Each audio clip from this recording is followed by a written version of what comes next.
जरी ए आयचा जमाना असला तरी सर्व माहिती गावच्या कट्ट्यावर किंवा गावात बसून मिळत नाही.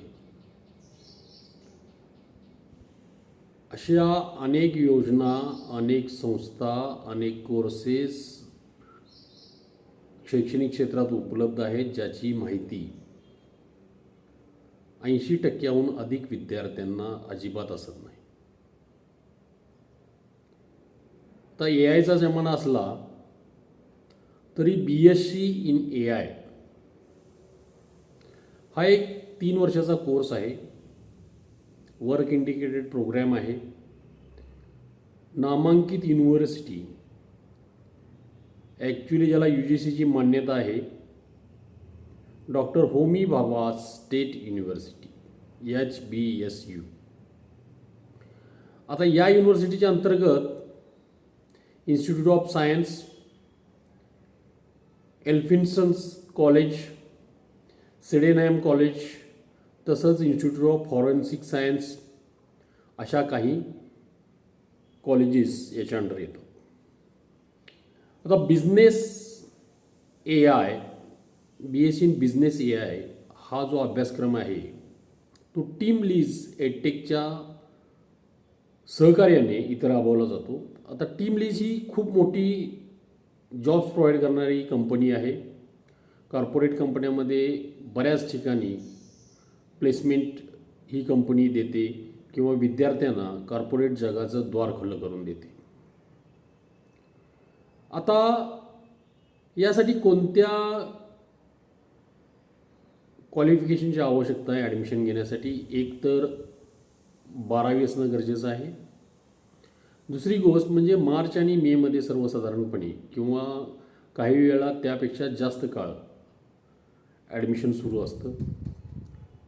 यावर्षी रजिस्ट्रेशन माझ्या माहितीनुसार यावर्षीचं रजिस्ट्रेशन संपलेलं आहे. ह्याच्यासाठीचं बिझनेस AI मध्ये आपल्याला ऑन जॉब ट्रेनिंगसुद्धा मिळू शकतं आणि वर्क इंटिग्रेटेड प्रोग्रॅम असल्यामुळं आपल्याला काम करता करता शिकण्याची संधी मिळते.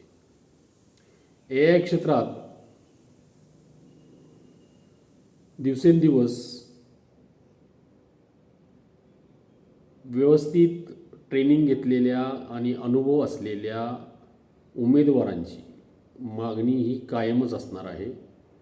आणि सप्लाय डिमांडचा जो काही भाग आहे, म्हणजे डिमांडपेक्षा सप्लाय हा नेहमीच कमी असणार आहे. प्रशिक्षित उमेदवार मार्केटमध्ये नक्कीच कमी असणार आहेत. त्यामुळं हा जो कोर्स आहे, हा कोर्ससाठी विद्यार्थ्यांनी किंवा आत्ता जे 12वीला विद्यार्थी आहेत किंवा 11वीला विद्यार्थी आहेत यांनी या गोष्टीचा विचार करावा.